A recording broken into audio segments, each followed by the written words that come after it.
Louisiana, black farmers had leased over 10,000 acres from the Freedmen's Bureau, believing they would soon own them outright. Marshall Twitchell and other Freedmen's Bureau agents delivered a different message. No matter what they'd heard, no 40 acres and a mule was coming from this government. This is what presidential reconstruction is coming to mean, is telling the freedmen that the government is not going to pamper you. The government is not going to give you any land. You have a hard row ahead of you. Get used to it. Freedom from slavery, Twitchell informed black laborers, is not freedom from work. His words reflected worries shared by whites north and south, that freed African Americans would not work and would refuse to go back to the cotton fields. What would then happen to the cotton crop of the South? Northern industry needs that cotton. It's still the largest export of the United States. To earn foreign money, you need to export cotton. Northerners were not willing to let blacks stop growing cotton. Freedmen, I think, probably would have chosen to duck out of the cotton economy altogether. You can't eat cotton.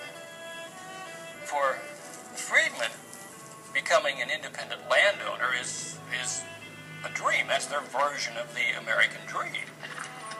But that kind of independence for freedmen, Southern planters don't want it, the Freedmen's Bureau doesn't want it, many Northerners in Congress don't want it. Across Louisiana, white planters now sat down to draw up labor contracts with the men they used to own.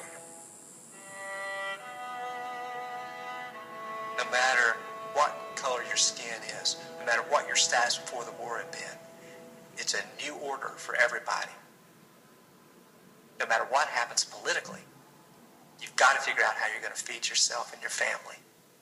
That's the backbeat. That's the rhythm of which everything else depends.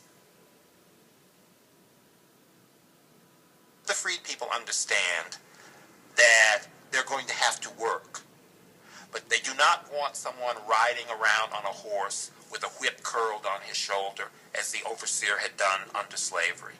And they also do not want to work for low wages.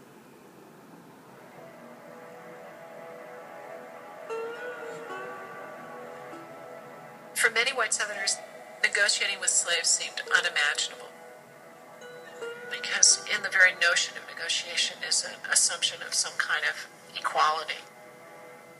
And for many white Southerners, they don't have anything to pay them with, because they themselves are on the verge of desperation.